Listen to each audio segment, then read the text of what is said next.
बिस्मिल्लाहिर्रहमानिर्रहीम। फ़क़द कान लकुम फ़ी रसूलिल्लाहि उस्वतुन हसना। सदक़ल्लाहुल अज़ीम। गुज़श्ता असबाक़ के जायज़ा में आज का पहला सवाल ये है, उम्मे माबद ने रसूलुल्लाह सल्लल्लाहु अलैहि वसल्लम का लक़ब क्या रखा था? जी, उम्मे माबद ने रसूलुल्लाह सल्लल्लाहु अलैहि वसल्लम का लक़ब क्या रखा था? मुबारक, जज़ाकल्लाह जी। दूसरा सवाल ये है, रसूलुल्लाह सल्लल्लाहु अलैहि वसल्लम ने कौन सी मस्जिद में 2 रकअत पढ़ने का सवाब उम्रा के बराबर बताया है? मस्जिद क़ुबा, जज़ाकल्लाह। तीसरा सवाल ये है, सन्ने हिजरी का आगाज़ किस सहाबी के कहने पर किस खलीफा ने रखा? किस सहाबी के कहने वाली बात जो है ये ज़रा मुश्किल है, बस किस सहाबी के दौर में हुआ या किस खलीफा के दौर में सन्ने हिजरी का आगाज़ हुआ? हज़रत फ़ारूक आज़म रज़ी अल्लाह ताला अन्हु। चौथा सवाल, मदीना में जिस बच्चे की सबसे पहले पैदाइश हुई है उसका नाम बताएं। माशाअल्लाह, मिस्त्री मोहम्मद असलम साहब, देख लें अफ़ज़ा इनका, कापी भी नहीं कलम भी नहीं। हाँ, अल्लाह ताला और हाफ़ज़ा मज़बूत करे, अल्लाह हम सब का शौक़ इन जैसा करे। बड़ी दूर से आते हैं और साइकिल पे आते हैं, अल्लाह इस जज्बे को कबूल फरमाए। हज़रत अब्दुल्ला बिन ज़ुबैर रज़ी अल्लाह ताला अन्हु। अगला सवाल ये है, उम्मुल मोमिनीन हज़रत आयशा सिद्दीक़ा की रुख़सती कब हुई? जी, मेरा ख्याल है आजकल ग्रुप जो बना हुआ है उसमें कोई नहीं तवज्जो। ये पंखे ज़रा चला दें, बिजली आ गई है मेरा ख्याल है। हाँ जी, किस सन में हुई जी?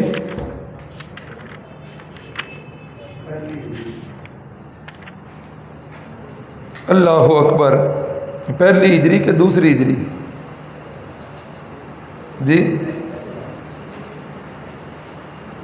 ये जो है ना सिर्फ इसलिए किए जाते हैं कि ताकि बंदा ज़हन पर ज़ोर डाले और फिर ये जो है ना सवाल बाद में नहीं भूलेंगे इंशाअल्लाह। तो आज हम 7 हिजरी के वाक़यात जो है उनको पढ़ेंगे। इस हिजरी के अंदर सबसे बड़ा वाक़या जो पेश आया वो ग़ज़वा खैबर का है। मुहर्रमुल हराम के अंदर रसूलुल्लाह सल्लल्लाहु अलैहि वसल्लम ने इरादा फरमाया, और इस ग़ज़वे का पस मंज़र ये है कि मैंने पहले बताया था कि मदीना से जो यहूदी निकाले गए उन्होंने भी जाके पनाह किधर ली? खैबर के अंदर। बनु नुज़ैर के यहूदी भी जब भागे तो उन्होंने भी पनाह वहाँ ली। बनु कैनुका के जो भागे तो ये जो है यहूद का एक बड़ा मरकज़ बन गया था। यहूद, अल्लाहु अकबर, ये बड़ा ख़तरनाक गिरोह है। इब्तिदाए इस्लाम से लेकर आज तक ये अपनी मक्कारियों में मसरूफ़ है। यहूद ये एक ऐसा मज़हब है जिसको कबूलियत वाली कोई बात नहीं है। मसलन कोई बंदा ईसाई ये चाहे कि मैं ईसाइयत छोड़कर यहूदी बन जाऊं, यहूद में ये चीज़ नहीं है। उनके नज़दीक यहूदी सिर्फ वही हैं जो बनी इसराइल हैं, हज़रत याकूब अलैहिस्सलाम की औलाद हैं। हमने यहूदी रहना है, कोई गैर यहूदी जो है वो यहूदी मज़हब को कबूल नहीं कर सकता, और हमने पूरी दुनिया के ऊपर जो है वो कब्ज़ा करना है और पूरी दुनिया जो है वो हमारे मतहत होना है। ये उनका एजेंडा है और इस एजेंडे पर वो काम भी कर रहे हैं। गो के बाद चीज़ों के अंदर वो कामयाब भी जा रहे हैं। इस वक्त भी आलमी मईशत जो है वो यहूद के कब्ज़े में है। कितनी हैरानगी वाली बात कि पैदावार आपकी है और उसकी कीमत जो है वो यहूदी लगा रहे हैं। बिजली आपकी पैदावार है, कीमत उसकी यहूदी लगा रहे हैं। गैस आपके मुल्क से निकल रही है और उसकी कीमत जो है वो यहूदी लगा रहे हैं। रियाल की कीमत डॉलर के ताबे है, रुपए की कीमत डॉलर के ताबे है। गोया कि ये पूरी तरह दुनिया को अपने शिकंजे में इन्होंने कसा हुआ है। बचपन में जब हम गांव में जाया करते थे, देहाती साथी जो हैं वो ज़्यादा इस बात को समझेंगे। उस वक़्त ना एक पीले रंग की बारीक सी बेल हुआ करती थी और शरारतन हम क्या करते थे, किसी दरख्त से उसको उतार कर कांटों वाले दरख्त के ऊपर फेंक दिया करते थे। और जुमेरात को जाया करते थे वालिद साहब के साथ, तो दोबारा जब 15 दिन के बाद जाने का इत्तेफाक होता तो वो जो छोटा सा टुकड़ा फेंका होता वो पूरे के पूरे दरख्त को उसने जकड़ा होता था। ऐसे ही यहूदी आज पूरी दुनिया की मईशत को अपने हाथों में जकड़े हुए। इस वक्त जबकि एटम की जंग इतनी ख़तरनाक नहीं जितनी आजकल ये मीडिया की जंग ख़तरनाक है। और आप हजरात की इतला के लिए अर्ज़ है कि इस वक्त दुनिया में जितना भी मीडिया है, चाहे इलेक्ट्रॉनिक मीडिया हो चाहे प्रिंट मीडिया हो, ये सारे के सारे मीडिया के जितने चैनल भी हैं इनके भी मालिक जो हैं 4 या 5 यहूदी हैं। 4 या 5 यहूदी हैं, पूरे दुनिया के मीडिया के मालिक वही। हर साल वो अपनी पॉलिसियाँ मुरतब करते हैं और 10 साल पहले अपनी पॉलिसियाँ जो हैं वो लॉन्च कर देते हैं। शायद आप हजरात को याद हो 2000 के बाद बड़ी पॉलिसी बदल गई है। 2000 से पहले जो लोग जिन्हें कभी मुजाहिद कहा जाता था, 2000 के बाद वही लोग दहशतगर्द बन गए। 2000 के बाद ज़्यादा जो काम हुआ वो हुआ मस्जिद, मदरसा, दाढ़ी और पगड़ी, इनको बदनाम करना है। कितनी चीज़ें? 4 चीज़ें। नंबर 1 मस्जिद, नंबर 2 मदरसा, नंबर 3 दाढ़ी और नंबर 4 पगड़ी। इन 4 चीज़ों को बदनाम करना है। चूँकि हर मुसलमान के दिल में मस्जिद की मोहब्बत है, ये अल्लाह का घर है। मस्जिदों को बदनाम करें, मुसलमान जो है दूर हो जाएंगे, मस्जिद से दूर हो, मस्जिद से इनका राबता ख़त्म हो जाए। मदरसा ये मुसलमानों की इब्तदाई दरसगाह है। मुसलमान बहुत सारे मदारस से मोहब्बत करते हैं, बहुत सारे अपने बच्चों को मदारस में दाखिल करवाते हैं। मदारस का बजट स्कूल और कॉलेज और यूनिवर्सिटीज़ के बजट से ज़्यादा है, लेकिन वो बजट अहले खैर हज़रात पूरा कर रहे हैं और अल्लाह करवा रहा। तो ये भी उनके एजेंडे में है कि इसको मदरसे को भी बदनाम किया जाए, पगड़ी को बदनाम किया जाए, दाढ़ी को बदनाम किया जाए। और अपने इस एजेंडे में काफ़ी हद तक वो कामयाब भी जा रहे हैं। मस्जिदों में पिछले सालों के अंदर याद होगा धमाके हो रहे हैं। ये किस लिए? कि मुसलमान मस्जिद में नमाज पढ़ने के लिए ना जाया करें। ये पिछले सालों में जो कोरोना आया वो सारे का सारा मसाजिद पर आया। हाँ, मंडियों में रश उसी तरह है, बाज़ारों में भी रश चल रहा है, सारी हर जगह रश चल रहा है। कहीं भी वो समाजी फासला नहीं है। लेकिन यहाँ कहाँ हो रहा है? मस्जिद के अंदर जी वो सोशल डिस्टेंस वो जो है लाजमी है। और इंतहाई हैरानगी वाली बात, अहले इक़्तिदार भी मसाजिद को आके चेक कर रहे हैं, हत्ता कि पाकिस्तान के सदर साहब भी मस्जिदों को चेक कर रहे हैं। यानी कितना फोकस किया गया मसाजिद को। इसी तरह मदारस को। पगड़ी, पिछले दिनों याद होगा पिछले सालों में जब यहूदियों ने रसूलुल्लाह सल्लल्लाहु अलैहि वसल्लम के कार्टून बनाए थे, हमने तो नहीं देखे, अल्लाह महफूज रखे। बताने वाले ये बताते हैं उसमें भी क्या कि रसूलुल्लाह सल्लल्लाहु अलैहि वसल्लम की पगड़ी बनाकर रसूलुल्लाह का कार्टून नौजुबिल्लाह बनाया, ऊपर पगड़ी बांधकर अंदर बम रख दिया। दाढ़ी को बदनाम कि दाढ़ी वाले ऐसे होते हैं, दाढ़ी वाले यूं करते हैं। तो ये सारा एजेंडा यहूद का है। आज एक काम दाढ़ी वाला करे और वही काम दूसरा करे, बल्कि नहीं, दाढ़ी वाला करे ही ना, बस आप एक खबर लगा दें कि ये काम दाढ़ी वाले ने किया है, किसी एक बेचारे उस्ताद के बारे में ख़बर चल जाए, यकीन करें 100 में से 3 या 4 या ज़्यादा से ज़्यादा 5% लोग होंगे, 100 में से 5 बंदे आके पूछेंगे कि ये ख़बर सुनिए हकीकत क्या है। 95% लोग कहेंगे हाँ जी दाढ़ी वाले ऐसे ही होते हैं। ये बात ज़रूरी इसलिए करना चाहूँगा कि हमारा ताल्लुक़, ये जो मेरा और आपका यहाँ बैठने का रिश्ता, ये भी एक मस्जिद में है। पिछले सालों में हमारा दीनी मदारस जो है, इनका बोर्ड विफाकुल मदारस, इन्होंने एक कॉन्फ्रेंस रखी थी गुलशन इकबाल में, पूरे पंजाब की सतह पर कॉन्फ्रेंस थी। एन कॉन्फ्रेंस से एक दिन पहले वहाँ बम धमाका हो गया। अब बम धमाके के बाद वहाँ से जी शनाख्ती कार्ड मिला है जी, कारी सलीम साहब हैं जी, बहावलपुर के शायद थे, जनूबी पंजाब में किसी ज़िले के थे, वहाँ के हैं जी वो। अब क्या है जी, ये बम धमाका करने वाला जो था ना दहशतगर्द, ये उसका शनाख्ती कार्ड मिल गया। अब क्या हुआ, उस जिसका शनाख्ती कार्ड मिला उस बेचारे के घर पे पुलिस इस तरह धावा उन्होंने बोला कि शायद कोई इंडिया का जासूस जो है वो बरामद हो गया। अखबारात की शय सुर्खियाँ कि बम धमाका करने वाला जो है वो दाढ़ी वाला था, वो पगड़ी वाला था, उसका शनाख्ती कार्ड मिल गया है। चैनल सारे के सारे बक बक कर रहे हैं और यही कहा जा रहा है कि ये दाढ़ी पगड़ी वाले मुल्क को जो है ना जंग की तरफ धकेल रहे हैं, मुल्क का अमन ख़राब कर रहे हैं। 3 दिन तक दाढ़ी पगड़ी मस्जिद मदरसा इसी पर बक बक होती रही हमारे चैनल पर। और वहाँ क्या बना, उस एड्रेस पर जहाँ उसका घर था पुलिस ने अपने हिसार में लिया। यकीन करें, अल्लाह ताला माफ़ फरमाए, अल्लाह सब की इज़्ज़तों को महफूज रखे। वहाँ उस बेचारे कारी साहब जिनका वो शनाख्ती कार्ड मिला, उनकी नौजवान बहनों को ये बालों से घसीट कर पुलिस वैनों के अंदर जो है वो फेंका गया। उसकी दादी अम्मा बेचारी बूढ़ी इंतहाई, उसको घसीट कर जो है पुलिस की वैनों में फेंका गया और पूरे शहर के अंदर बदनाम कि देखो जी ऐसे हो गया। 3 दिनों के बाद बम धमाके के जो ज़ख्मी थे उनमें से एक को होश आया और होश आकर जब उसके हवास जो हैं वो सही हुए, इधर उधर देखा उसने, तो उसने कहा कि वो मेरा एक साथी था, गालबन कारी बिलाल उसका नाम था। उसने कहा कि वो मेरा साथी इधर था एक मेरे साथ। उससे पूछा आप कौन हो?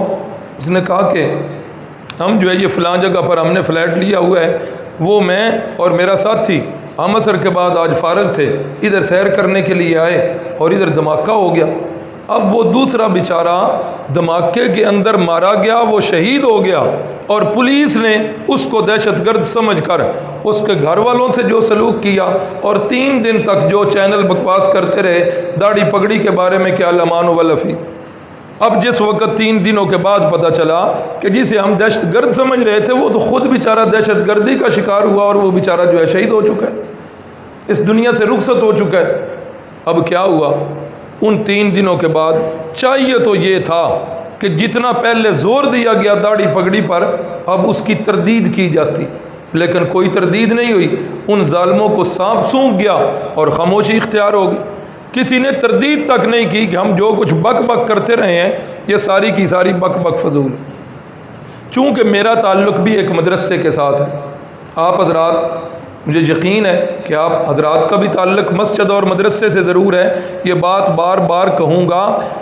अभी हमने पीछे सबक में भी पढ़ा, इस्लाम का असूल है या अय्युहल्लज़ीना आमनू इन जाअकुम फासिकुम बिनबाइन फतबय्यन। जब भी कोई ख़बर तुम्हें मिले ऐसे यकीन न किया करो, उसकी तहकीक किया करो। तो इसलिए ये बात गो के सबक के जो है ना वो सबक का हिस्सा नहीं थी, लेकिन ज़हन में आ गई। आज के बाद ये याद रखिएगा कि ये दाढ़ी को बदनाम करना, पगड़ी को बदनाम करना और मस्जिद और मदरसे को बदनाम करना, यकीन कर लें कि ये यहूद का एजेंडा है और अपने इस एजेंडे की तकमील के लिए हज़ारों नहीं लाखों रुपए जो हैं वो लगा रहे हैं, बस को ख़बर मिल जाए सही। अब ज़रूरी तो नहीं कि हर दाढ़ी वाला बंदा जो है वो आलिम दीन हो, है ऐसे हमारे मजमे के अंदर कितने माशाअल्लाह मुत्तबे सुन्नत दाढ़ी वाले हैं, लेकिन वो आलिम दीन तो दूर की बात, वो हाफिज़ भी नहीं। अगर गलती बिलफर्ज हो ही जाए तो अब दाढ़ी वाले को बदनाम करना या सारे उलमा को बदनाम करना, कभी ऐसा हुआ है किसी एक डॉक्टर से किसी मरीज़ की मौत वाक़ई हुई हो तो सारे डॉक्टरों को बदनाम किया जाए? कभी ऐसा नहीं। आज यूनिवर्सिटीज़ के जो हालात हैं, हॉस्टल के जो हालात हैं, ये जो यूनिवर्सिटीज़ में हॉस्टलों में रह के आए हैं साथी, उनको बखूबी पता है वहाँ के हालात कभी मीडिया पर नहीं आएंगे, लेकिन मदारस को बदनाम किया जाएगा। तो बहरहाल अपने मौजू से हम जो है ना हट गए, ये बातें बहरहाल ज़रूरी थी। तो ये यहूदी जो है ये इब्तदाई इस्लाम से ही ये इस्लाम दुश्मन है, रसूलुल्लाह सल्लल्लाहु अलैहि वसल्लम के दुश्मन, दीन इस्लाम के दुश्मन, सहाबा इकराम के दुश्मन, एक वक्त तक ये दुश्मनियाँ करते रहे।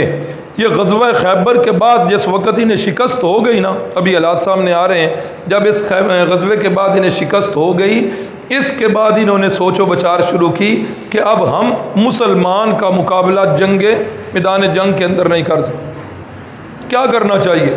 अब इन्होंने पॉलिसी बनाई, इन्होंने कहा कि कई एजेंडों पर काम करें। एक तो ये है ऊपर से इस्लाम का लिबादा ओढ़ें, कलमा पढ़ लें, अंदर से यहूदियत पर कायम रहें, कलमा पढ़कर मुसलमान हो जाएं। अब मुसलमान बज़ाहिर बनकर जो नुकसान देंगे वो यहूदी बनकर हम नहीं दे सकते। नंबर 2, अपनी नौजवान लड़की को इस्तेमाल किया जाए, अपनी दौलत को इस्तेमाल किया जाए। और इन एजेंडों पर काम करते हुए उन्होंने क्या कुछ नहीं किया। अब अब्दुल्ला बिन सबा यहूदी जो था, उसने यही काम किया कि कलमा इस्लाम पढ़ लिया, बज़ाहिर यहूदी हो गया।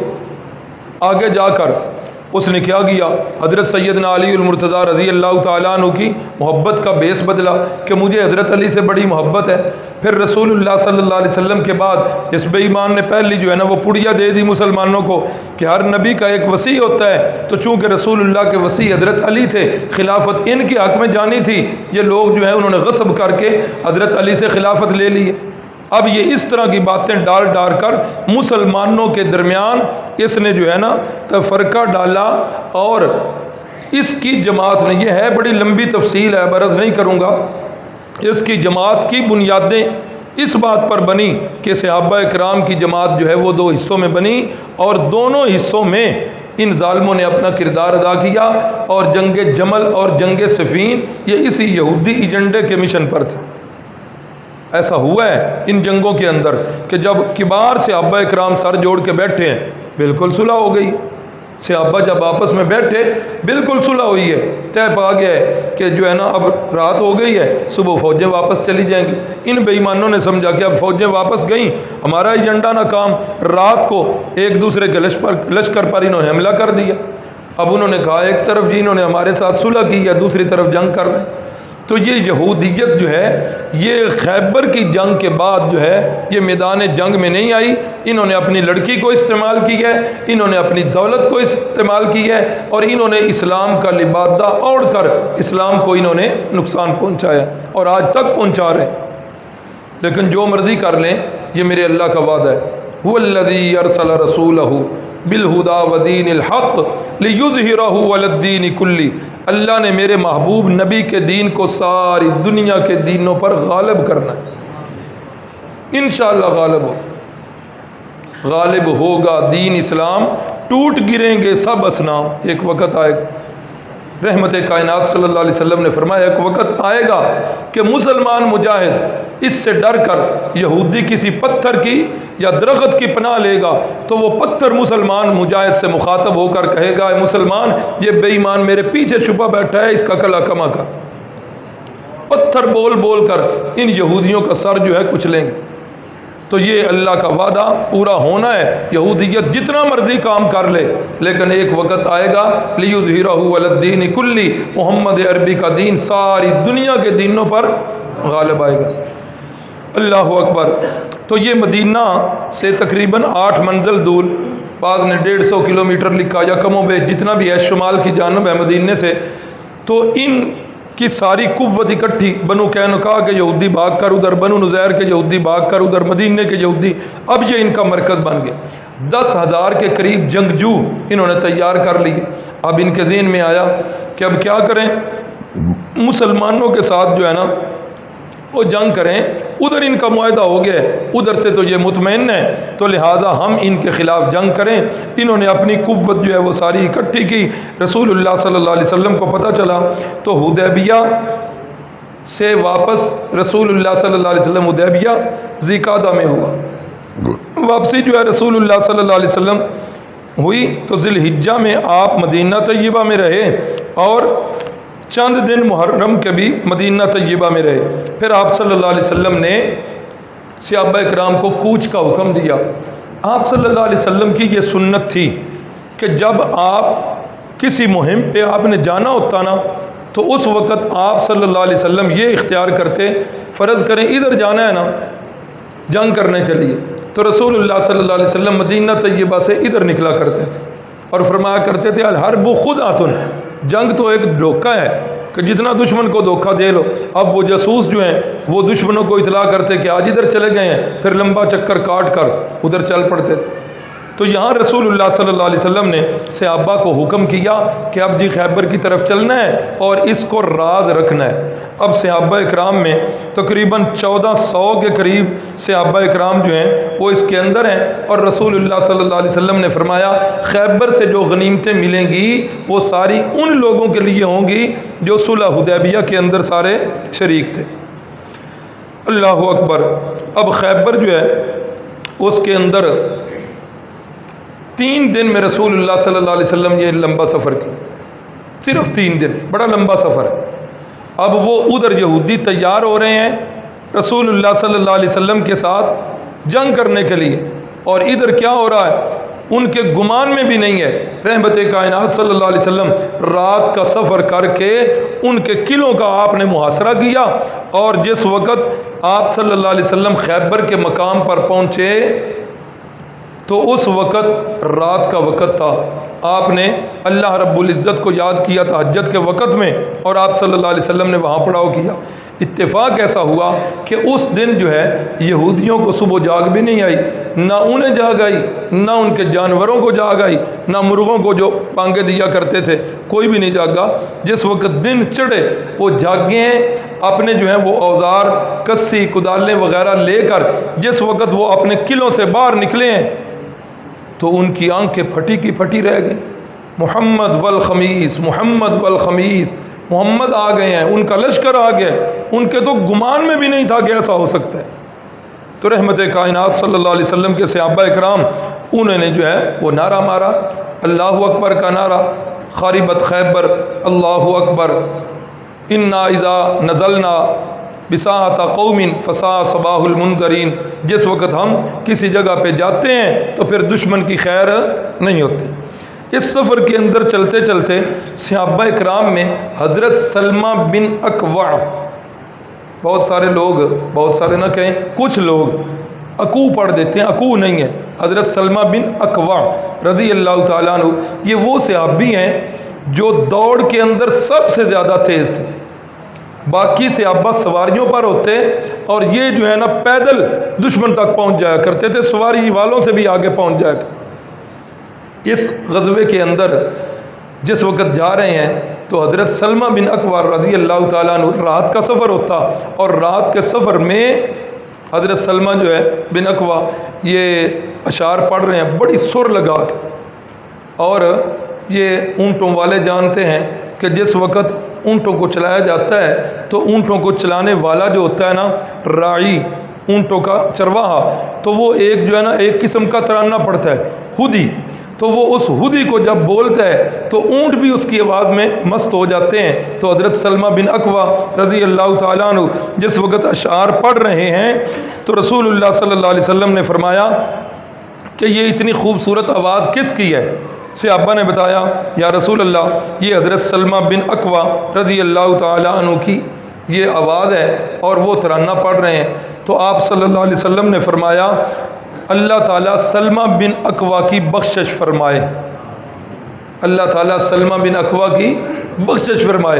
हज़रत उमर उसी वक़्त जान गए कि मैदान सफ़र जो जिहाद का हो रहा हो, जिहाद के सफ़र में अगर रसूलुल्लाह सल्लल्लाहु अलैहि वसल्लम किसी के लिए बख्शिश की दुआ करें तो उसका मतलब ये है कि इस जिहाद के अंदर इसका वीज़ा हज़रत फारूक आज़म न रह सके, बोल पड़े, या रसूल अल्लाह, काश कि आप इनके बारे में ये दुआ ना पढ़ते ताकि हम इनकी बहादुरी मज़ीद देख सकते।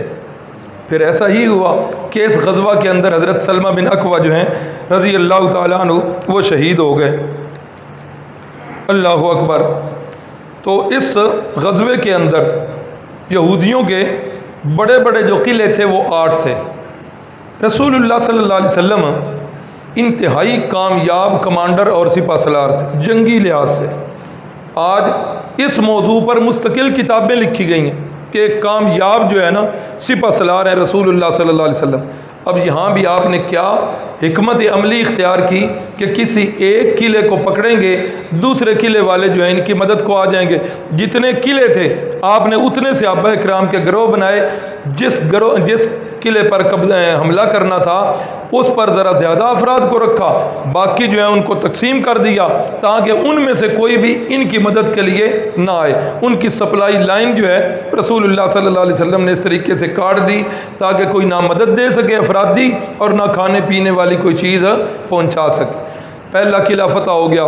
फिर दूसरा किला करते करते एक किला जो सबसे ज़्यादा सख्त था, किला नाइम, ये सबसे बड़ा, यूँ समझ लीजिए नाकाबिल तस्खीर है। रसूलुल्लाह सल्लल्लाहु अलैहि वसल्लम ने इसका भी मुआसरा कर दिया। अब इस किले का जो बड़ा सरदार था, मरहब नाम था, किताबों में लिखा है कि इससे पहले जितनी लड़ाइयों में जाता 1,000 के लश्कर में ये अकेला जाता और फतह पा के आ जाता। कुछ को मार देता, बाकी इसके डर से भाग जाए, इसका एक नाम था। तो अब जिस वक़्त मरहब ये मैदान के अंदर आया तो पूरे का पूरा लोहे के अंदर डूबा हुआ है, खोद ऊपर लोहे का पहना हुआ है, ज़ीरा लोहे की पहनी हुई है, बिल्कुल जो है ना मुकम्मल मर्द आहन बना हुआ है। और इसने आके मैदान जंग में शेर पड़े, क़द अलिमत खैबरू अन्नी मरहबू शाह की सलाही बतलुन मुजर्रबू, सारा खैबर मुझे जानता है कि मेरा नाम जो है वो मरहब है। शाह की सलाह, मैं जो है हथियारों को बड़ा अच्छी तरह चलाना जानता हूँ। बतलुन मुजर्रबू, और मेरा तजर्बा जो है सबसे बढ़कर है। जिस वक्त ये शेर पढ़े उसने तो हज़रत अली रज़ी अल्लाह ताला अन्हु आगे बढ़े, उन्होंने इजाज़त तलब की, या रसूल अल्लाह इजाज़त दीजिएगा। तो रहमत कायनात सल्लल्लाहु अलैहि वसल्लम ने इजाज़त दी। हज़रत अली ने भी फिर जवाबी अशआर पढ़े और फरमाया, अनल्लज़ी सम्मतनी उम्मी हैदरा, अनल्लज़ी सम्मतनी उम्मी हैदरा, सुनो कान खोल के, तेरा नाम मरहब है तो मेरी माँ ने भी मेरा नाम हैदर रखा है। हैदर बहादुर शेर को कहते हैं। कलई सी गाबात इन करी अलमंजरी, मैं फिर जिस पर हमला आवर होता हूँ ना तो उसकी फिर लाश देखने को भी किसी का जी नहीं करता। और ये भी याद रहे, जिस वक़्त रसूलुल्लाह सल्लल्लाहु अलैहि वसल्लम इस गज़वा के लिए निकले हैं, हज़रत अली रज़ी अल्लाह ताला अन्हु जो है इंतहाई बीमार थे, आँखों में आशोब की बीमारी थी। तो जिस वक़्त ये पीछे रह गए, सोचा कि मैं क्यों पीछे रहूँ, ये बावजूद बीमारी के आ गए। तो जिस वक़्त ये सुबह किला फतह होना था, हाँ ये भी ज़हन में रहे, किला जिस दिन फतह होना था ना उससे पहले रसूलुल्लाह सल्लल्लाहु अलैहि वसल्लम ने हज़रत सिद्दीक़ अकबर की ड्यूटी लगाई, उनसे ये किला फतह ना हुआ। हज़रत फ़ारूक आज़म की ड्यूटी लगी, उनसे भी ये किला फतह ना हुआ। रहमत कायनात ने अगली रात फरमाया, सुबह मैं झंडा उस बंदे को दूंगा जिससे अल्लाह भी मोहब्बत करता है, अल्लाह के रसूल भी मोहब्बत करते हैं, और अल्लाह ताला उस बंदे के हाथ पे इस किले को फतह करेगा। अब जिस वक़्त ऐलान ये हुआ, हर सहाबी की ख्वाहिश के काश के बंदा मैं हूँ। तब पता चला जब सुबह रसूलुल्लाह सल्लल्लाहु अलैहि वसल्लम ने हज़रत अली उल मुर्तज़ा को बुलाया और बुलाकर आप सल्लल्लाहु अलैहि वसल्लम ने झंडा उनके हाथ में दिया, तो तब ये मार्का जो है किला नाइम वाला पेश आया और हज़रत अली रज़ी अल्लाह ताला अन्हु ने इस खैबर को जो है जहन्नम वासल कर दिया। ये मरहब को ये याद रखें, सहाबा इकराम की बाज़ जुज़वी फ़ज़ाइल होते हैं। जिस तरह यहाँ हज़रत अली की जुज़वी फ़जीलत है कि हज़रत अली सिद्दीक़ अकबर फ़तह नहीं कर सके, हज़रत फ़ारूक आज़म फ़तह नहीं कर सके और हज़रत अली ने उसको फ़तह कर दिया। हज़रत ज़ैद की कल जुज़वी फ़जीलत बताई थी कि पूरे कुरान में ना अबू बकर का नाम, ना उमर का, ना हज़रत उस्मान अली का, पूरे कुरान में किसका नाम है?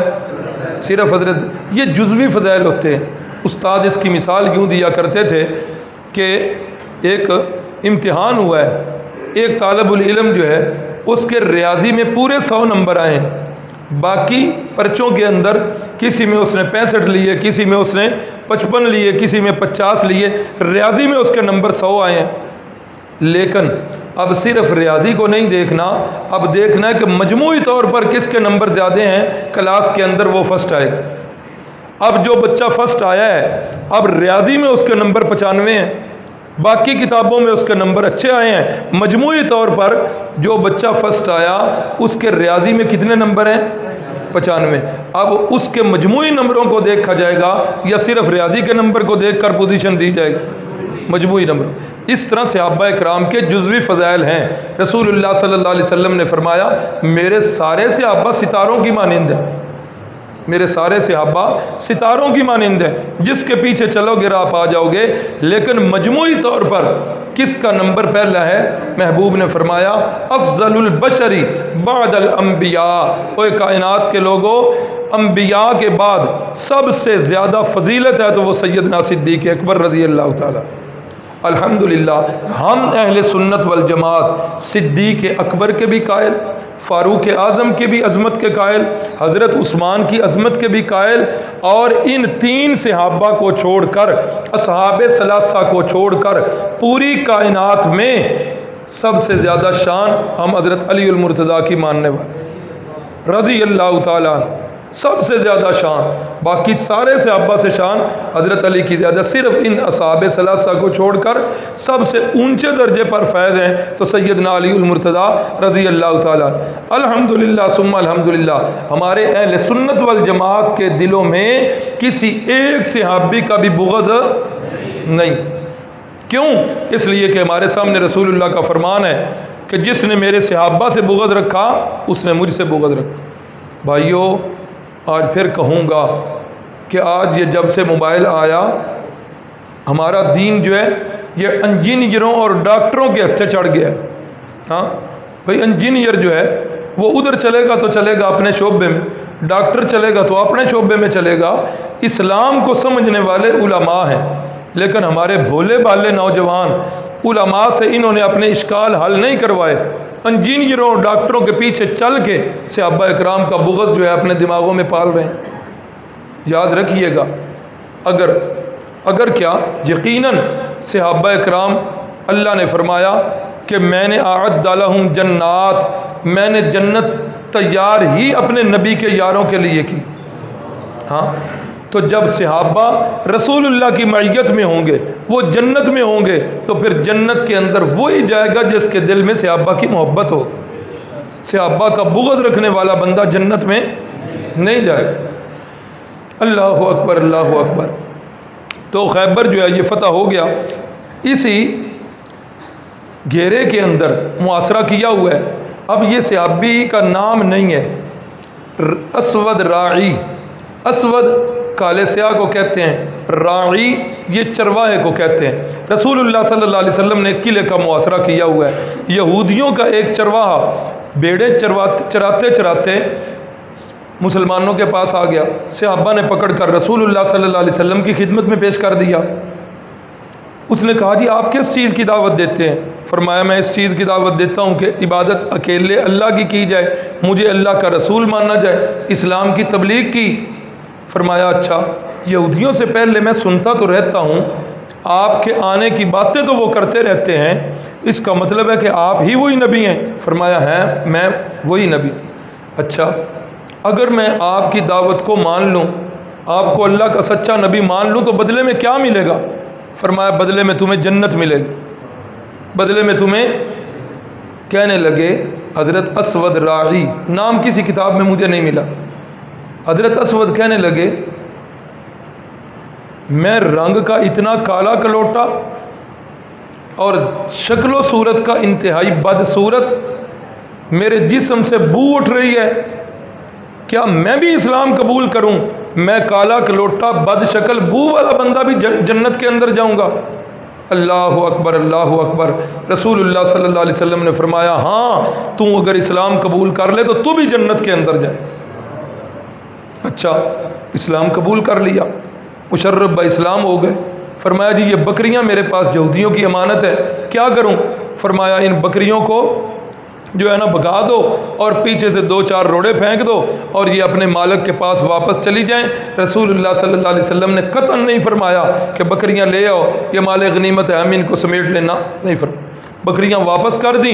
हज़रत असवद राई जो हैं अब इस्लाम के मुजाहिदीन की सफ़ में खड़े हैं और इस्लाम के मुजाहिदीन की सफ़ में खड़े होकर जिहाद किया है मुसलमानों की तरफ से, और उसी दिन ही शहीद भी हो गए।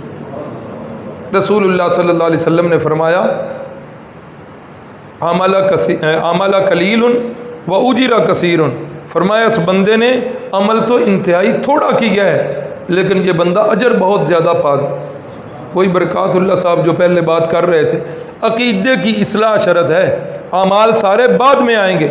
जब अकीदा ठीक हो गया, अभी कोई नमाज नहीं पढ़ी, कोई रोज़ा नहीं रखा, हज नहीं की, ज़कात नहीं, कोई अमल नहीं किया, कलमा पढ़ा है, अकीदे की इस्लाह की है और उसके बाद जिहाद में शरीक होकर शहीद हो गए हैं। रसूलुल्लाह सल्लल्लाहु अलैहि वसल्लम को जब बताया गया कि वो काले रंग के हबशी जो हैं वो शहीद हो गए हैं, रहमत कायनात सल्लल्लाहु अलैहि वसल्लम ने फरमाया उसको मेरे पास लेके आइए।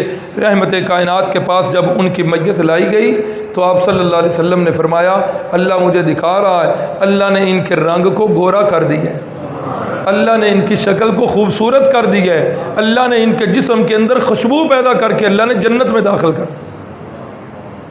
रज़ी अल्लाहु अन्हुम व रज़ू अन्हु। इसी मौका पर ही हज़रत अबू हुरैरा रज़ी अल्लाह ताला अन्हु 7 हिजरी के अंदर इनका कबूल इस्लाम है और फिर इस्लाम कबूल करने के बाद ये जो है फिर रसूलुल्लाह की बारगाह में ही रहे। आज सहाबा पर तान करने वालों का एक ये भी इतराज़ है कि तुम्हारी किताबों के अंदर हज़रत अबू हुरैरा सबसे ज़्यादा हदीसें इनसे मरवी हैं और वो तो 7 हिजरी में इस्लाम कबूल कर रहे हैं, 7, 8, 9, 10 सिर्फ 4 साल इस्लाम है तो हदीसें सब उनसे हैं। वो कहते हैं कि हमारी बात ठीक है कि ये अपने पास से घड़ा करते थे, नऊज़ुबिल्लाह मादल। तो हज़रत अबू हुरैरा ने इसकी वजह ख़ुद बयान की है कि मैं सबसे ज़्यादा हदीस से मुझसे मरवी क्यों है। फरमाते हैं बाकी तो कोई सुबह आया तो दोपहर तक रहा, कोई दोपहर को आया तो असर तक, कोई असर को आया तो मगरब तक, मैं तो 24 घंटे इधर होता था या सहाबे सुफ़ा के चबूतरे पर और अल्लाह के नबी घर गए हैं तो मैं घर की चौखट पर। मुफ्ती साहब बता भी चुके हैं, याद होगा, ख़ुद फरमाते हैं कि मैं खाना खाने के लिए घर नहीं जाया करता था कि मैं घर जाऊं तो रसूलुल्लाह का फरमान मुझसे रह ना जाए। और फिर ऐसा भी होता था कि मुझे भूख का दौरा पड़ता, शिद्दत भूख की वजह से मैं बेहोश हो जाता और लोग मेरे पास से गुजर के समझते गए अबू हुरैरा को मिर्गी का दौरा पड़ा हुआ है, हालांकि मुझे मिर्गी का दौरा नहीं, मुझे भूख का दौरा। अगले दिन वो हदीस भी गुजरी है, फरमाते हैं बड़ी भूख लगी हुई है तो मैं मस्जिद से बाहर निकल कर कहा कि अब किसी के साथ चलते हैं। तो हज़रत सिद्दीक़ अकबर साहब से पहले निकले तो मैंने कहा हज़रत जी एक मसला पूछना है। तो उन्होंने कहा पूछो। वो भी चलते गए, मैं भी चलता गया, मसला पेश किया, उन्होंने जवाब दिया तो अल्लाह अल्लाह खैर चल्ला, मैं फिर वापस। फिर हज़रत उमर निकले, मैं उनके साथ चल पड़ा, जी एक मसला पूछना है। सिर्फ देखो कितनी जो है इज़्ज़त नफ्स है, सवाल नहीं कर रहे, सवाल नहीं कर रहे, मसला पूछ रहे हैं। उन्होंने भी फ़ौरन बता दिया। फरमाते हैं फिर वापस। तो जिस वक़्त मेरे उस्ताद मुकर्रम निकले, अल्लाह अकबर, तो मैंने कहा उस्ताद जी एक मसला है। आपने फरमाया तेरे मसले में मैं चंगी तरह जानना, तेरा मसला भूख का है, आ जाओ मेरे साथ चलो, मैं आपको खाना खिला। यानी खाना खाने के लिए भी नहीं जाया करते थे। बाद में एक खलीफा ने, लोगों ने कहा अबू हुरैरा के बारे में शक है कि ये जो है ना हदीसें शायद अपनी तरफ से ना बनाते हो। उन्होंने अबू हुरैरा से इम्तिहान लिया। उन्होंने कहा कि मैं अपने बेटे को हदीस से याद करवाना चाहता हूँ, आप ऐसा करो मुझे जो है ना हदीस का एक रजिस्टर तैयार करके दो ताकि मैं अपने बेटे को वो हदीस से ज़बानी याद करवाऊँ। हज़रत अबू हुरैरा ने रजिस्टर लिख के दे दिया। हिफाजत हदीस का इंतज़ाम ख़ुद अल्लाह ने किया है। क्यों किया है? इसलिए कि कुरान मतन है, हदीस इसकी तशरीह है। कोई बंदा हदीस के बग़ैर कुरान समझ ही नहीं सकता। कुरान नहीं समझेगा वो जहन्नम वाली राह पे चलेगा, सिरात मुस्तकीम पे नहीं चलेगा, वो जहन्नम वाली राह पे चलेगा।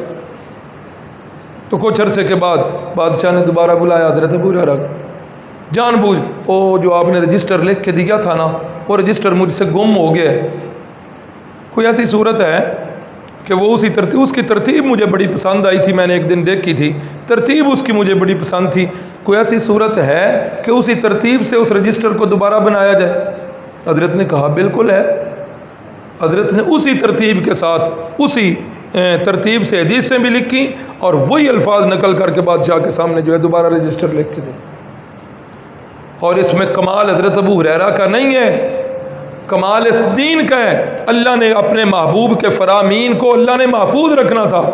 अल्लाह ने उसके लिए दिमाग ऐसे तैयार कर दिए कि जो महबूब के फ़रामीन को जो है महफूज रख सके। तो इनकी जो है कबूल इस्लाम ये 7 हिजरी में हो रहा। खैबर जिस वक़्त फ़तह हुआ तो खैबर की फ़तह में जब माल गनीमत हत्थे आया ना, तो उस माल गनीमत के अंदर बहुत सारे तौरात के नुस्खे जो हैं वो भी सहाबा के हाथ आ गए।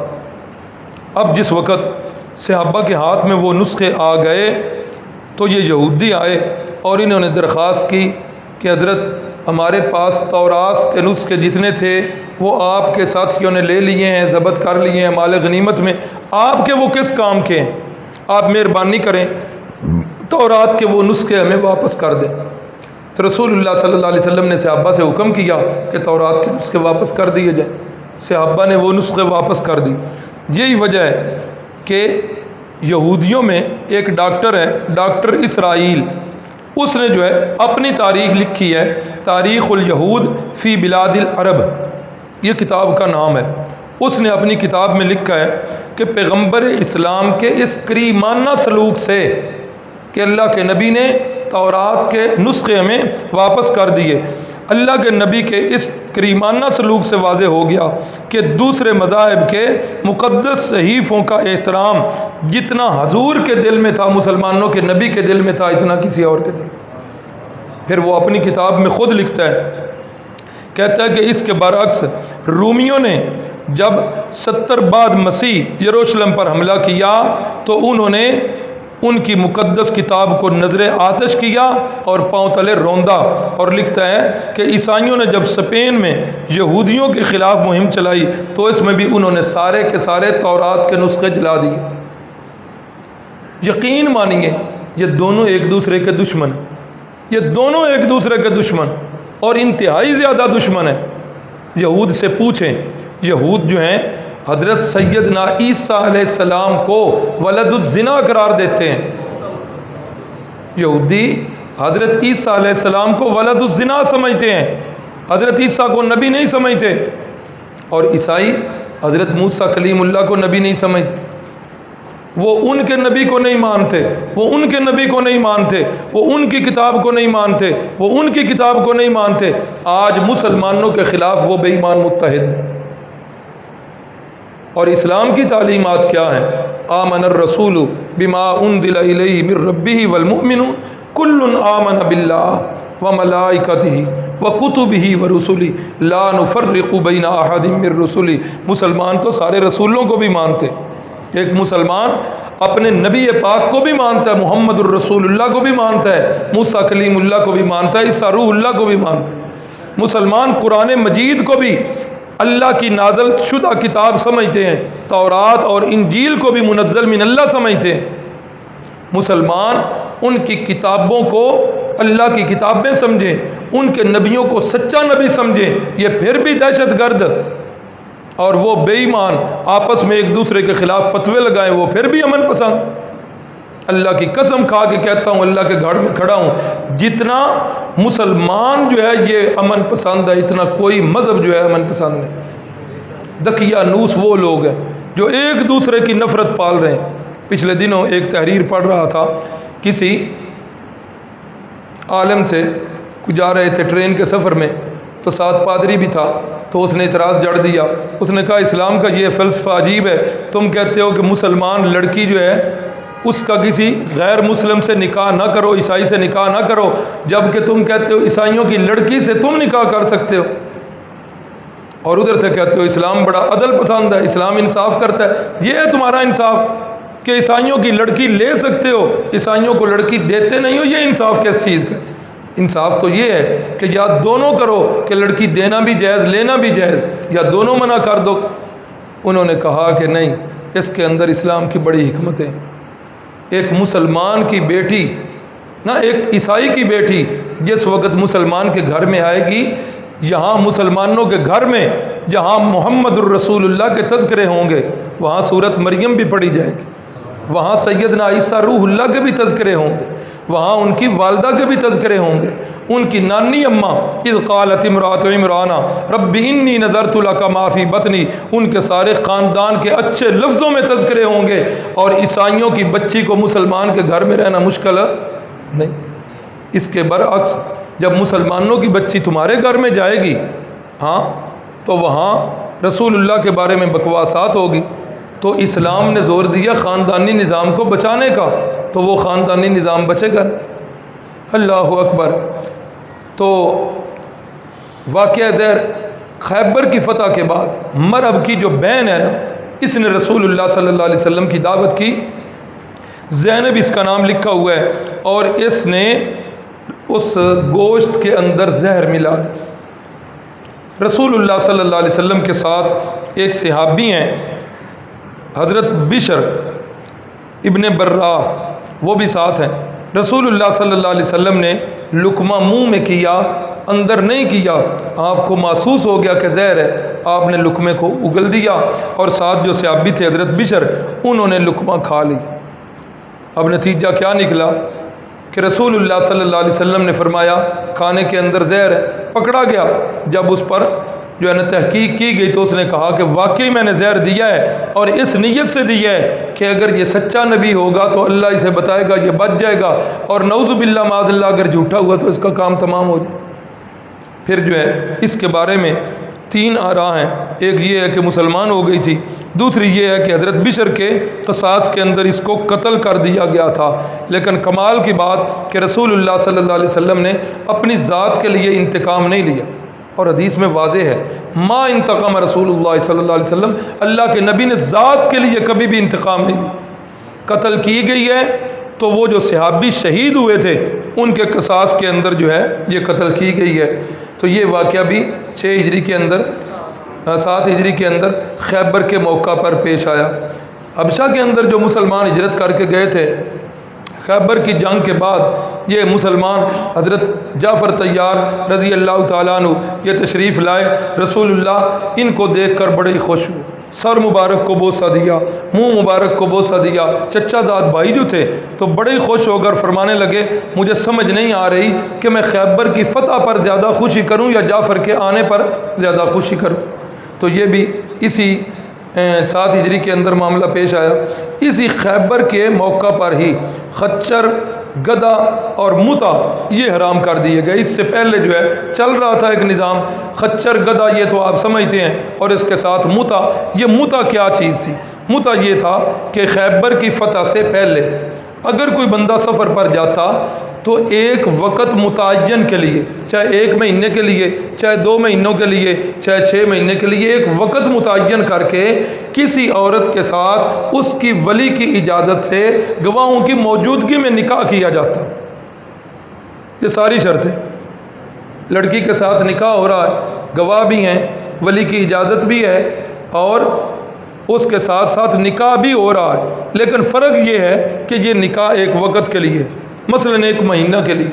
अब जिस वक़्त महीना पूरा हो गया, अब तलाक देने की ज़रूरत नहीं, वो काम ख़त्म हो गया। अब खैबर के मौका पर रसूलुल्लाह सल्लल्लाहु अलैहि वसल्लम ने इस बात से मना कर दिया कि आज के बाद ये मुता जो है ये भी जायज़ नहीं है। खैबर से आगे एक और जगह है, फिदक नाम है इस जगह का। जिस वक्त इन्होंने सुना कि खैबर जो है सारा मुसलमानों ने फ़तह कर लिया है, तो इन्होंने भी अपना जो है ना हर चीज़ रसूलुल्लाह को पेश कर दी और फरमाया कि हमारे साथ लड़ाई ना की जाए, हमें अपनी ज़मीनों पर बरकरार रहने दिया जाए, जितनी आमदन होगी हम आधी आमदन आपको दे दिया करें। ये ज़रा मामला तवज्जो तलब है। रसूलुल्लाह सल्लल्लाहु अलैहि वसल्लम इस फ़िदक से जो आमदनी हुआ करती थी ना, इस फ़िदक की आमदनी को अपनी ज़ात पे ख़र्च किया करते थे। ये एक बात का बतंगड़ बना हुआ है, तवज्जो से सुनिए। अब जिस वक़्त रसूलुल्लाह सल्लल्लाहु अलैहि वसल्लम की वफ़ात हो गई, अम्मा जान हज़रत फ़ातिमा ज़हरा तशरीफ़ लाई हज़रत सिद्दीक़ अकबर के पास, और आकर कहने लगी कि खैबर की आमदन मेरे अब्बा जी लिया करते थे, अब अब्बा जी की औलाद में मैं अकेली हूँ, मेरा कोई बहन भाई ज़िंदा नहीं है, तो लिहाजा वो फ़िदक वाली जो जागीर है वो मुझे अता की जाए, चूँकि मैं उनकी औलाद हूँ।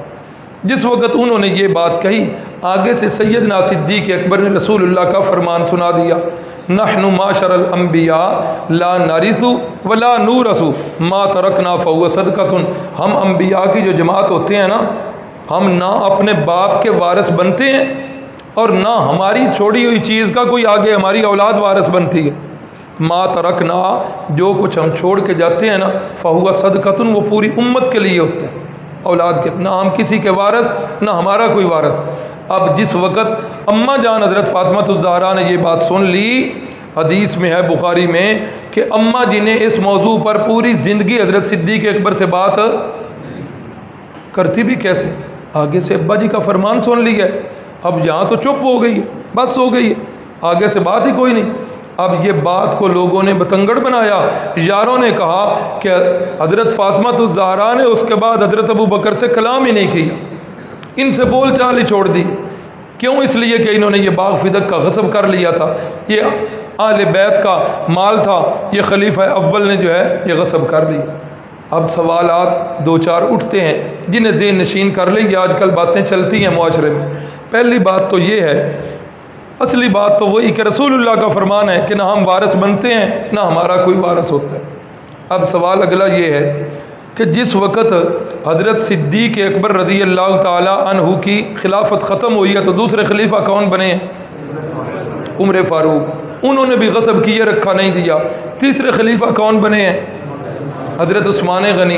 अब उन्होंने भी गसब किए रखा, तो चौथे खलीफा कौन बने? हज़रत अली दिता सी फिर।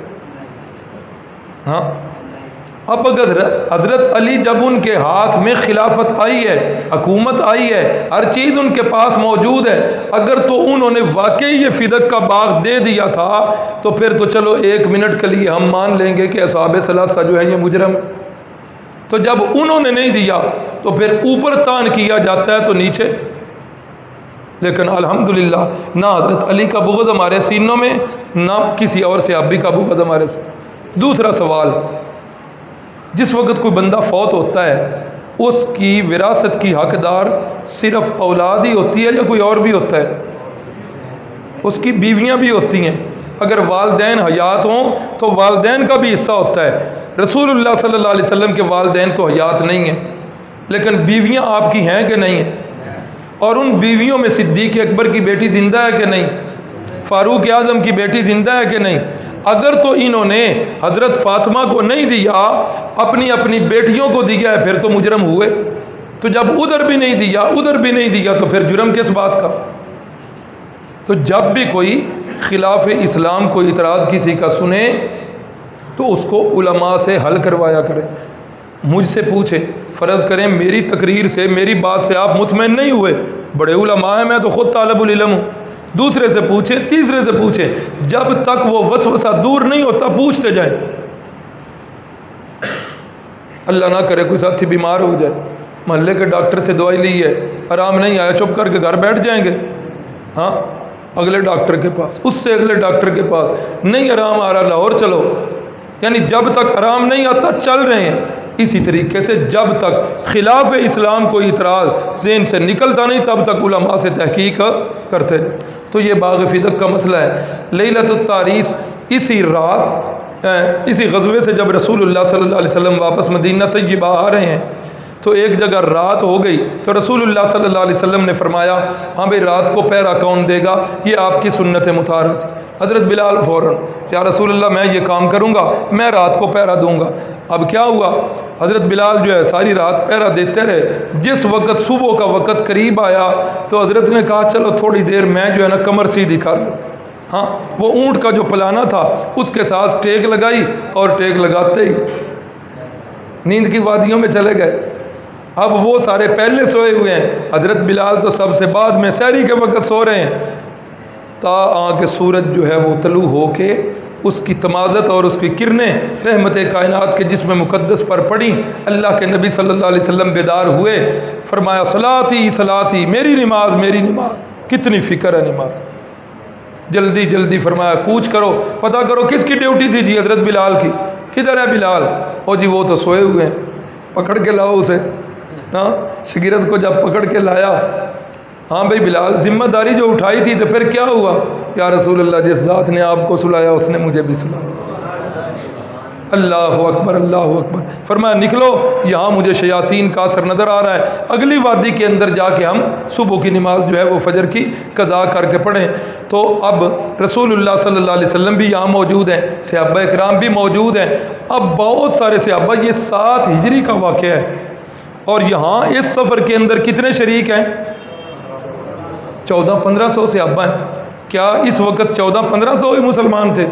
नहीं नहीं, बहुत सारे मुसलमान अतराफ़ व अकनाफ में फैल चुके थे। अब वो सारे मुसलमान, उन सब ने तो फजर की नमाज़ पढ़ी, और फजर की नमाज में दरूद पाक भी पढ़ा गया। अब ये जो मसला एक बना हुआ है कि दरूद शरीफ जो है ये पहुँचाया जाता है जहाँ पर रसूलुल्लाह सल्लल्लाहु अलैहि वसल्लम मौजूद हैं। यकीन कीजिए कुरान मजीद की तालीमात बता रही हैं, इलैहि यसअदुल कलिमुत तय्यिब, 22वां पारा सूरतुल फातिर, दूसरा रकू है। फरमाया इलैहि यसअदुल कलिमुत तय्यिब वल अमलुस सालिह यरफ़उहु। जितने भी पाकीज़ा कलमे तुम बोलते हो, जितने भी नेक अमल करते हो, वो सारे के सारे किधर जाते हैं? अल्लाह की तरफ। दरूद शरीफ भी एक पाकीज़ा कलमा है, तो ये भी किधर जाता है? शुरू कहाँ से हो रहा? अल्लाहुम्मा, ऐ मेरे मौला, सल्ली अला मुहम्मद, ऐ अल्लाह तू रहमतों का नज़ूल फरमा हमारे महबूब नबी पाक सल्लल्लाहु अलैहि वसल्लम पर। तो ये दुआ किसकी बारगाह में हो रही है? तो जिसकी बारगाह में दुआ हो रही है उधर ही जा रहा। उम्रतुल क़ज़ा, पिछले कल के सबक में पढ़ा था कि सुलह हुदैबिया की शर्तों में एक शर्त थी कि इस साल मुसलमान वापस चले जाएं, अगले साल आएँ। तो ये उम्रतुल क़ज़ा ये अगले साल इसी यानी 7 हिजरी में पेश आया। रसूलुल्लाह सल्लल्लाहु अलैहि वसल्लम ने उम्रा कर लिया है, सफ़ा मरवा मुकम्मल हो गया, मरवा के मकाम पर खड़े हैं। अल्लाह के नबी सल्लल्लाहु अलैहि वसल्लम ने अपने बाल मुबारक तराशे हैं, नाखन उतारे हैं, और वो नाखन और बाल मुबारक सारे के सारे हज़रत सैयदना अमीर मुआविया रज़ी अल्लाह ताला अन्हु ने पकड़ ली और उन तबर्रुकात को महफूज कर ली, और पूरी ज़िंदगी अपनी जान से भी बढ़कर उन तबर्रुकात की हिफाजत की है। जिस वक़्त बिल्कुल वफ़ात का वक़्त करीब आया, अपनी औलाद को बुलाकर फरमाया, वो घर में फ़लाँ जगह, आज तक मैंने किसी को बताया नहीं लेकिन अब तुम सुन लो, फ़लाँ जगह पर संदूक के अंदर जहाँ भी वो महफूज करके मैंने रसूलुल्लाह सल्लल्लाहु अलैहि वसल्लम के तबर्रुकात रखे हुए, जब मेरी मौत आ जाए, मुझे गुस्ल दे चुको, मुझे कफन दे चुको, तो वो मुँह मुबारक, वो नाखन मुबारक वो उधर से उठा के मेरी आंखों में, मेरे मुंह पे, मेरे चेहरे पे डाल देना, ताकि क़यामत वाले दिन ये चेहरा लेकर मैं अपने रब के सामने जो है वो। तो ये तबर्रुकात हज़रत सैयदना अमीर मुआविया ने महफूज किए। हज़रत सफ़िया रज़ी अल्लाह ताला अन्हा उम्मुल मोमिनीन बनी। जिस वक़्त ये खैबर के कादी आए ना, तो इन कैदियों के अंदर हज़रत या कल्बी रज़ी अल्लाह ताला अन्हु फरमाने लगे, या रसूलल्लाह मुझे भी कोई लौंडी अता की जाए। तो रहमत कायनात सल्लल्लाहु अलैहि वसल्लम ने फरमाया कि इन लौंडियों में से देख लो, जो उनसे पसंद है ले लो। अब उन्होंने हज़रत सफ़िया रज़ी अल्लाह ताला अन्हा को पसंद किया। तो जिस वक़्त उन्होंने पसंद किया, सहाबा ने फरमाया, या रसूलल्लाह ये तो सरदार की बेटी हैं। ये कौन है? ये सरदार की बेटी हैं। इसके शायान शान ये है कि इन्हें आप अपनी खिदमत के लिए रखें। तो सहाबा की ये बात पसंद आई। रसूलुल्लाह ने हज़रत या कल्बी से फरमाया, हाँ भाई कोई और पसंद कर लो, ये सरदार की बेटी है, इसे मैं अपनी लौंडी और कनीज़ बनाऊँगा, ये मेरी खिदमत पर मामूर रहेगी। अल्लाह अकबर। फिर जिस वक़्त रसूलुल्लाह के पास आई, रसूलुल्लाह सल्लल्लाहु अलैहि वसल्लम ने फरमाया, 2 सूरतें हैं। एक सूरत तो ये है कि मैं तुम्हें आज़ाद करता हूँ, जाना चाहती हो वापस अपने ख़ानदान में चली जाओ, और दूसरी सूरत ये है कि तुम इस्लाम कबूल कर लो, और जिस तरह सारे मुसलमान रह रहे हैं तुम हमारे अंदर इसी तरह रहो। उन्होंने फरमाया, मैं पहली सूरत को नहीं, मैं दूसरी सूरत को कबूल करूँ, और उसकी वजह भी बताई बाद में। इस ग़ज़वा खैबर से पहले अम्मा जी बताती हैं, बल्कि आगे बात थोड़ी सी चला लें, रसूलुल्लाह सल्लल्लाहु अलैहि वसल्लम ने फिर इन्हें आज़ाद किया। आज़ाद हो जाने के बाद रसूलुल्लाह सल्लल्लाहु अलैहि वसल्लम ने फिर इनसे निकाह किया। पूछा कि अगर मैं तुमसे शादी करना चाहूँ, वही लाजक जो पीछे भी बताई थी कि सरदार की बेटी से शादी करने का मतलब क्या होता था कि वो सारे का सारा कबीला उनकी दिलजोई हो जाए और वो इस्लाम के करीब आए। और हुआ है ऐसा कि एक बेटी की वजह से पूरे पूरे कबीले जो हैं वो मुसलमान हुए। अब जिस वक़्त रसूलुल्लाह सल्लल्लाहु अलैहि वसल्लम ने इनसे निकाह कर लिया, तो रहमत कायनात सल्लल्लाहु अलैहि वसल्लम रात को जब पास आए तो देखा कि हज़रत सफ़िया के चेहरे पर एक निशान है। पूछा, सफ़िया ये निशान किस चीज़ का है? फरमाया, या रसूल अल्लाह, ग़ज़वा खैबर से पहले एक रात मुझे ख्वाब आया। ख्वाब में मैं क्या देखती हूँ कि आसमान का चाँद टूटता है और वो मेरी गोद में आ जाता है। आसमान का चाँद टूटता है और वो मेरी गोद में गिरता है। अब ये ख्वाब मैंने अपने खामद को सुनाया। खामद ने कहा, अच्छा तू मोहम्मद की दुल्हन बनना चाहती है? खामद होगा कोई मुअब्बर, ख्वाबों की ताबीरें लोग समझते हैं। उसने कहा अच्छा, और साथ ही उसने मुझे इतना ज़ोरदार थप्पड़ मारा, या रसूलल्लाह ये मुझे ज़ख़म जो है ये उस थप्पड़ की वजह से मुझे ज़ख़म मिला। तो ये इस ग़ज़वे के बाद ये इस ग़ज़वे में ये रसूलुल्लाह सल्लल्लाहु अलैहि वसल्लम की जो है ज़ौजा बनी और हम मुसलमानों की ये जो है माँ बनी। तो ये आज के 7 हिजरी के वाक़यात थे। अल्लाह से दुआ है अल्लाह रब्बुल इज़्ज़त हम सब को सीरतुन नबी पर चलने की तौफ़ीक अता फ़रमाए।